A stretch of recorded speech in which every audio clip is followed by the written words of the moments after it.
নমস্কার বন্ধুরা, SB academic সেন্টারের প্রত্যেকটা ছাত্রছাত্রীকে স্বাগত। তো দেখো, এবিটি এর টেস্ট পেপার বের হয়েছে আর আমাদের সর্বপ্রথম কিন্তু এসবি একাডেমিক সেন্টার কিন্তু সলভ করেছে মাধ্যমিক এবিটি এর টেস্ট পেপার 2024-25। ঠিক আছে, 2025 সালে যারা মাধ্যমিক পরীক্ষা দেবে তাদের জন্য কিন্তু এই এবিটি এর টেস্ট পেপার কিন্তু বের হয়েছে। তো দেখো, আমি একটা কথা বলতে পারি যে আমি ইতিহাস, ভূগোল, অঙ্ক যতগুলো সাবজেক্ট আছে টোটাল কিন্তু সমস্তগুলো কিন্তু আমি টোটাল 2 সপ্তাহের মধ্যে সব সলভ করে দেওয়ার টার্গেট করছি। ঠিক আছে, ইতিহাস তো 3 দিনের মতো পুরো বইটাই শেষ করে দেবো। টোটাল 34খানা সেট আছে, আশা করি আমি 3 থেকে 4 দিনে শেষ করে দেবো। দেখা যাক, ফটাফট করে সব সলভ করে দিচ্ছি, তোমরা দেখে নাও। আজকে আমি 48 নম্বর পেজ সম্পূর্ণরূপে টু দা পয়েন্ট কিন্তু সলভ করে দেবো। আমি 48 নম্বর পেজটা সলভ করে দিচ্ছি। ঠিক নিচের দিকে প্রশ্নগুলো আছে, দেখো ফটাফট করে সলভ করে দিচ্ছি। ঠিক আছে, কি বলছি বুঝতে পারছো? প্রথম প্রশ্ন বলেছে বিশ্ব পরিবেশ দিবস পালিত হয়, তোমরা জানো বিশ্ব পরিবেশ দিবস পালিত হয় কিন্তু গয়ের অ্যান্সার 5ই জুন।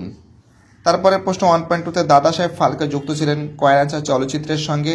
একটা কথা বলছি, দেখো আমাদের ফেসবুক পেজকে কিন্তু তোমরা অবশ্যই ফলো করবে, সজল ভট্টাচারী আমাদের ফেসবুক পেজ। ঠিক আছে, আমাদের পরের প্রশ্ন কি বলেছে 1.3-তে প্রাথমিক সরকারি শিক্ষা কমিশন হান্টার কমিশন গঠিত হয়। তো দেখো 1882 সালে কিন্তু হান্টার কমিশন গঠিত হয়। ওকে, তো দেখতেই পাচ্ছি। এবার আমি 49 নম্বর পেজটা দেখাবো। এই যে 1882 সালে পরের প্রশ্ন 1.14-এ কি বলেছে এসে 1.4 হবে, এখানে যদি কোনো কারণে হয়তো ভুল হয়েছে। বামাবদিনী পত্রিকা সম্পাদক ছিলেন, অ্যান্সার হবে উমেশ চন্দ্র দত্ত। তোমরা জানো যে 1863 সালে কিন্তু এই বামাবদিনী পত্রিকা কিন্তু প্রকাশিত হয়েছিল। ঠিক আছে, 1863 সালে। পরের প্রশ্ন কি বলেছে 1.5-এ সর্বধর্ম সমন্বয়ের আদর্শ প্রচার করেন শ্রীরামকৃষ্ণ। 1.6-এ ভগ্নাঢিতে যে বিদ্রোহ সূচনা হয়েছিল, অ্যান্সার হবে খয়ের অ্যান্সার সাঁওতাল বিদ্রোহ। পরের প্রশ্ন কি বলেছে 1.7-এ সন্ন্যাসী বিদ্রোহের একজন বিখ্যাত নেতা কে ছিলেন, খয়ের অ্যান্সার হবে ভবানী পাঠক। 1.8-এ বন্দে মাতরম সঙ্গীতটি রচিত হয়েছিল, তোমরা জানো যে 1875 সালে রচিত হয়েছিল। 1.9-এ মহাবিদ্রোহের সময় দ্বিতীয় মুঘল সম্রাট ছিলেন, তোমরা জানো যে দ্বিতীয় বাহাদুর শাহ ছিলেন। আর এখানে যেটা আছে বন্দে মাতরম সঙ্গীতটি রচিত হয়েছিল 1875 সালে এবং যেটা গৃহীত হয়েছিল সেটা কিন্তু 1882 সালে, একটু মাথায় রাখবে। 1.10 অস্ত্র আইন পাশ হয়, যেটা 1878 সালে পাশ হয়, এটা কিন্তু হয়েছে লর্ড লিটনের সময়। 1.11-এ ভারতে হাফটন প্রিন্টিং পদ্ধতি প্রবর্তন করেন, অ্যান্সার হবে কয়ের answer Upendra Kishore Roy Chowdhury. 1.12 Indian association for the cultivation of science যে বিজ্ঞানী নোবেল পুরস্কার পেয়েছিলেন, কয়ের অ্যান্সার সিবি রমন। 1.13-তে মোপলা বিদ্রোহ হয়েছিল 1921 সালে, কয়ের অ্যান্সার মালাবার উপকূলে।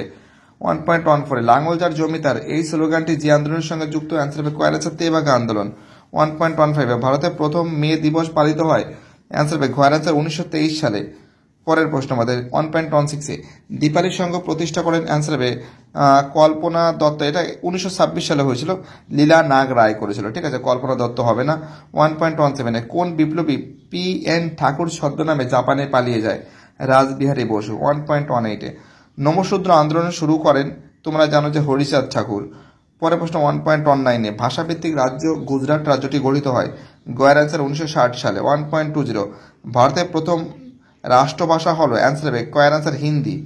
এবার দেখো এই প্রশ্নগুলো সলভ করাচ্ছি, দেখে নাও তোমরা। ঠিক আছে, 2.11 সরলাদেবী চৌধুরানী আত্মজীবনী গ্রন্থের নাম কি, জীবনের ঝরাপাতা। বর্গের জয়দীর্ঘী ব নয়কার ঝরাপাতা, ঝ রয়কার প তয়কার, অনেক ঝরাপাতা পয়কার তয়কার। অনেকে বলে স্যার আমি বানামটা বুঝতে পারছি না, স্যার ঠিক করে বলে দিন। আমি বানামটাও বলে দিচ্ছি। 2.12 শ্রীরামপুর ত্রয়ী কারা ছিল, তো দেখো Carey CAREY Carey, Marshman MARSHMAN Marshman এবং ওয়ার্ড WARD। ঠিক আছে, পরের প্রশ্ন 2.13 উলগুলান বলতে কি বোঝায়, অ্যান্সার হবে উলগুলান শব্দের অর্থ হলো চরম বিশৃঙ্খলা বা ভয়ঙ্কর বিশৃঙ্খলা। ঠিক আছে, বানামটা দেখে নাও। 2.14 ভারতের প্রথম শ্রমিক সংগঠন কোনটি, অ্যান্সার হবে মাদ্রাজ লেবার ইউনিয়ন। ঠিক আছে, এবার ঠিক ভুল লেখো। তোমরা জানো যে এই যে প্রশ্নগুলো 2.21-এ কি বলেছে একটু দেখে নিই, একটু জুম করে দিই। বলেছে যে 1911 সালে মোহনবাগান দল ইংরেজদের হারিয়ে IFA শিল্ড জয়লাভ করেছিল, এটা ঠিক, ইংরেজদেরই হারিয়েছিল। ক্লাবকে জানো তো, তোমরা জানো। 2. European club, hello. 2.22 গোরা উপন্যাস রবীন্দ্রনাথ ঠাকুর ইউরোপীয় সমাজকে সমর্থন করেছিল, এটা না, সমর্থন করেনি, ভুল আছে। 2.23 গ্রিন কামগড় ইউনিয়ন গড়ে ওঠে মুম্বাইতে, হ্যাঁ এটা ঠিক। 1928 সালে মুম্বাইতে গড়ে ওঠে। 2.24-এ কলকাতা বিশ্ববিদ্যালয় ব্যঙ্গ করে বলা হতো গোলদিঘির গোলামখানা। হ্যাঁ, এটা ঠিক বলেছে, কারণ ব্রহ্মবান্ধব উপাধ্যায় কিন্তু গোলদিঘির গোলামখানা বলেছেন। এবার দেখো স্তম্ভ মেলাও ফটাফট করে দেখে দিচ্ছি। এশিয়াটিক সোসাইটি অ্যান্সার হবে স্যার উইলিয়াম জোন্স। তোমরা জানো এশিয়াটিক সোসাইটি কিন্তু 1784 সালে কিন্তু গঠিত হয়। তেলেঙ্গানা আন্দোলন তোমরা জানো 2.31 এশিয়াটিক সোসাইটি হবে উইলিয়াম জোন্স হবে, তেলেঙ্গানা আন্দোলন হবে ইয়েলো রেড্ডি হবে, ভাইকম সত্যাগ্রহ হবে শ্রী নারায়ণ গুরু হবে, একা আন্দোলন হবে মাদারিপাশি। এবার দেখো এই প্রশ্নগুলো সলভ করে দিচ্ছি ফটাফট করে, ঠিক আছে। তো দেখো প্রথম যে প্রশ্ন আছে বিবৃতি, 19 শতকে বাংলা নবজাগরণের ব্যাপ্তি ছিল খুবই সীমিত। ব্যাখ্যা 3 হবে কারণ এই নবজাগরণ শুধুমাত্র পাশ্চাত্য শিক্ষায় শিক্ষিত প্রগতিশীল সমাজের মধ্যে সীমাবদ্ধ ছিল। তার মধ্যে এটা কিন্তু ছিল কলকাতা কেন্দ্রিক বা শহর কেন্দ্রিক ছিল আর কি। পরের প্রশ্ন কি বলছে আমাদের বিবৃতি, ভারত সরকার 1929 সালে মিরাট ষড়যন্ত্র মামলা শুরু করেন। তো দেখো এটা তো এর উদ্দেশ্য ছিল বিপ্লবীদের দমন করা, সে তো ঠিক আছে। তাছাড়া কিন্তু এর উদ্দেশ্য ছিল সাম্যবাদী কার্যকলাপ বন্ধ করা। 2.53 বিবৃতি, ইতিহাসের প্রীতিলতা ওয়াদ্দার কেন স্মরণীয়? তো দেখো এ ব্যাখ্যা, এক চট্টগ্রাম অস্ত্রকার লুণ্ঠনের জন্য। এটা তো ঠিক আছে, তার সঙ্গে কিন্তু এটাও ঠিক যে চট্টগ্রামে পাহাড়তলি ইউরোপিয়ান ক্লাব আক্রমণের দায়িত্ব পালন করেছিল। তো দেখো দুটোই ঠিক মনে হচ্ছে, ঠিক আছে। 2.5 পরে অস্পৃশ্যতা দূরীকরণে গান্ধী আম্বেদকরের বিতর্ক ছিল। তোমরা জানো ব্যাখ্যা 2 হবে গান্ধীজি মনে করতেন যে আম্বেদকরের আন্দোলনের ফলে জাতিভেদ প্রথা আরও বাড়বে। ওকে, ভিডিওটি দেখার জন্য এসবি একাডেমিক সেন্টারের তরফ থেকে প্রত্যেকটা ছাত্রছাত্রীকে জানাই অসংখ্য ধন্যবাদ।